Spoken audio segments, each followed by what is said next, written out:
It's Toby from Heavyweight MMA, today with Colby Thicknesse as he prepares for his fight in UFC against veteran Vince Morales at UFC Perth. How are you, bro? I'm good, bro. I'm hot and sweaty. I'm currently outside and I've finished lunch about 2 minutes ago. So I've got like the post-food sweats because it's so hot here. But it's good. It's good. So anyone that doesn't know, Colby's currently training in Phuket, Thailand at Bangtao MMA and Muay Thai. What prompted that move, bro? So I've always wanted to come over here, obviously, because like I've been so close with Brad and Frankie and all the boys for all the years and that.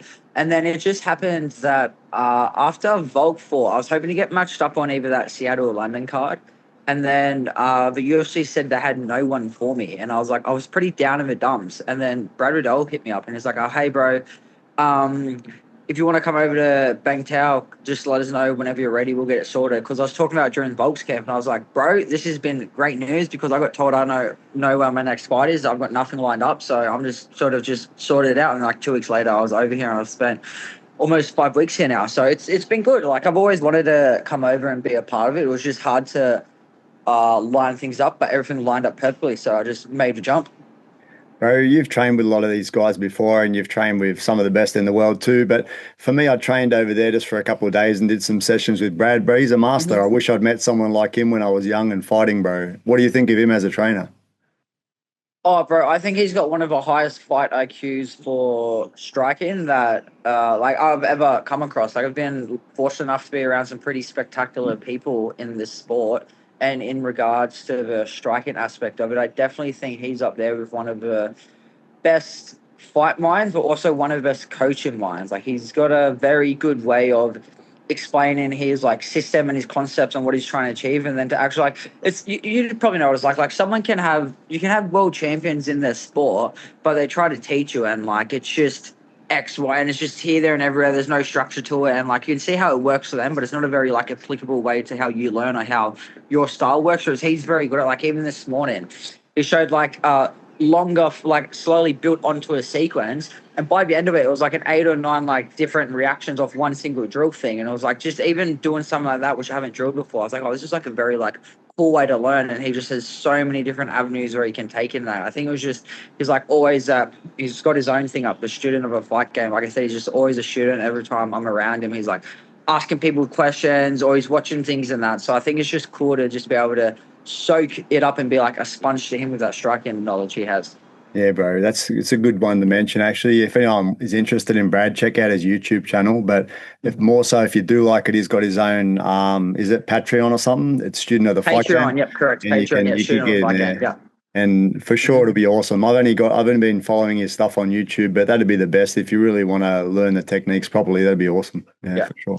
Yeah, So, exactly. He has over 100 classes also. And I was like, ever since I've been here, every single class he's taught me has been filmed. So say even when I go home in like for 2 nights time, I can just go back into his catalog. I'm like, well, what did he go here? Then it has like the breakdown of his class and everything like that. So I think it's like 20 or 30 bucks a month. I think it's like, yeah, you're a fool if you don't sort of invest into something like that and you're an up and coming athlete.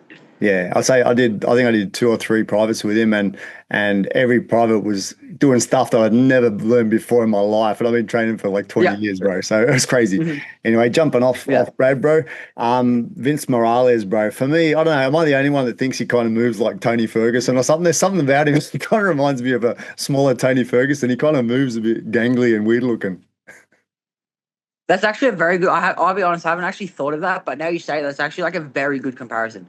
Like he is that sort of, yeah, he just has that sort of vibe about him. Like he's good at snatching up submissions and that, but he's like sort of awkward on the feet. He's awkward on the ground. Like maybe no, he's just awkward everywhere. I think to be honest.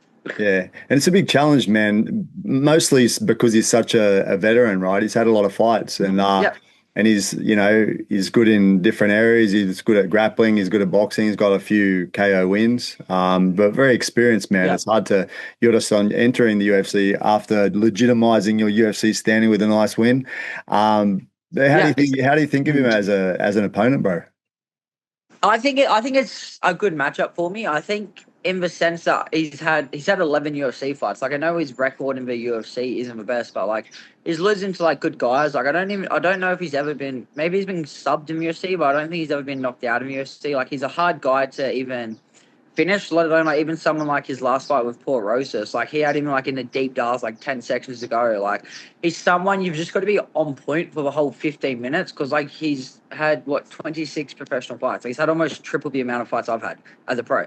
And like he's been around it for a decade longer than I have because he's 36 sort of thing. So it's good because there's a clear path to victory to beat him, as you would see how people beat him in his previous sort of like his last 3 fight skid. But he also prevents that unique challenge. Like he's a veteran in there. He's going to have like the experience. He's not going to really like have that nerves or anything. Like this is his 12th UFC fight. It's going to be my 3rd UFC fight. So that's 4 times the amount of UFC fights he'll have once we get in there. So I think it's good, but I'll be honest, I'm not reading into it too much. Like I've watched a couple of his fights, but honestly, like the way I'm training and performing over here, like I'm very confident in what I'm going to do when I go out there. And I'm just going to show him the respect he deserves with his sort of tendencies and what he's good at. But I'm not going to like overly think anything. Like I'm coming out from like the bell to try and just put hands on him, kick him hard, knee him hard, elbow him, take him down, punch his head in and just try and put it on him for all the 15 minutes. Because realistically, I really want to finish him because he hasn't been finished in a very long time, especially in the UFC. So if I can finish someone like that who's been able to survive against these sort of young up-and-coming prospects, and if I can go out there and finish him, I can really sort of make a statement of that. Yeah, man. And like when it's a bit of an awkward guy that you don't want to put too much thought into it, right? It might come out and he feels different than you imagined, yeah? Yeah, exactly. Yeah, exactly.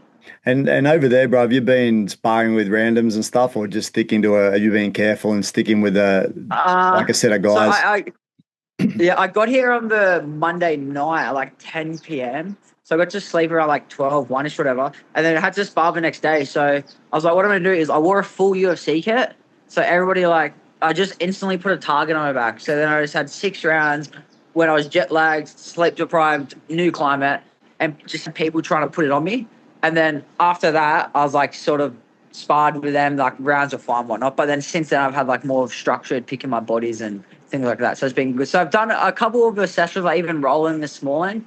I just roll with whoever I want sort of thing. But like sparring at this sort of end, 3 weeks out, I do get a little bit more sort of particular and picky with my partners. Because I realistically, like we spar at 3:30 in the afternoon. So like some days I've done 3 sessions by 12:30. I've done 3 sessions already. And then I've got to go do my 4th session, which is sparring. And someone might say, like, oh, you're a UFC fighter. And Friday, 20 sessions deep, 4th session of the day. I'm just trying to get some quality rounds and people just come in and fight. So I do have to be a little bit smarter with it over here than compared to back home. But I've had no issues with it. We'll say that much. You're going to have these rumors like, I fucked him up, bro. I fucked him up on his 4th session in the day. Well, that's what it's like. And I'm like, look, if you want to go hard, like I'm happy to go hard. But it's more like for me, like I know I shouldn't be doing this. Like I've got like 3 hard sessions that I might have already sparred in the morning. Like I'm not here to try and just here to like get a flow and just like get the reps in sort of thing, if that makes sense. Whereas people are like, oh, I'm here to try and take out a UFC fight. I'm like, oh, well, looks like we're fighting again, which is good though, because it like makes you like stay on point the whole time. So it's good. I don't mind it. Yeah. And get the different looks too, right? Different angles and that, which you might be able to sort of might get you ready in a way, yeah. Yeah, exactly right. Yeah, because like you can get 6 fresh bodies and they've got 6 completely different styles and that sort of thing. So it's good. Yeah. And bro, how do you feel about fighting back home again? You've had a few fights and they've all been in Oz. It's kind of weird, right? Like when are you going to go overseas and fight?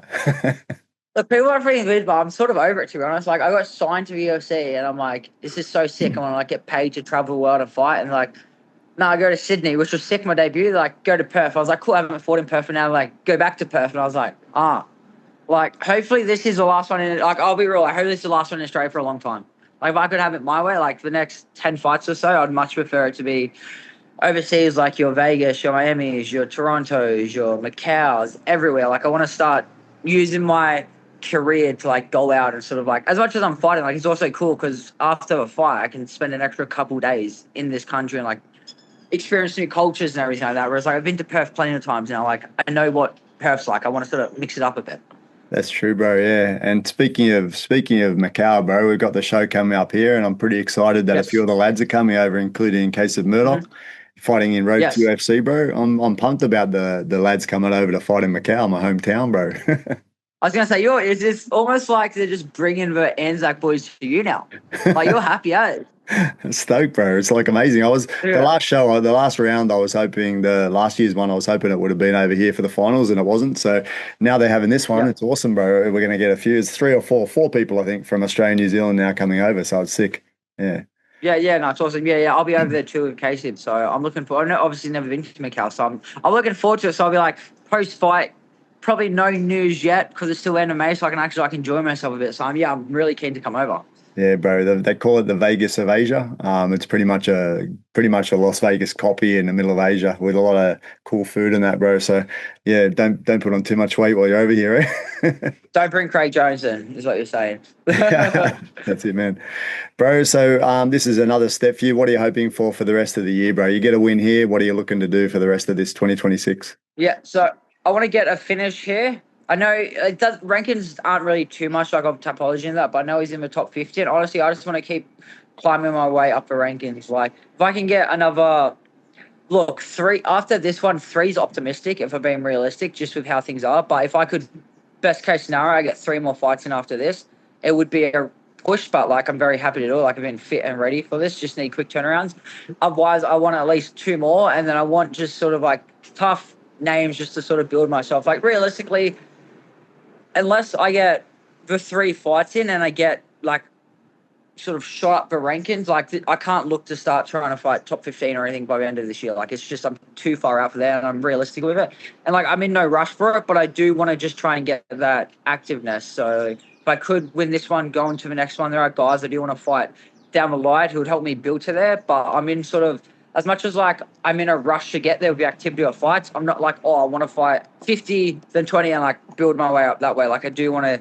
I'm 26. I got some time. I do want to sort of build myself up into the career. Like I've had 9 pro fights now. I'm not trying to make it to the top of the rankings off 12 fights or something. I want to just slowly build and let myself get there.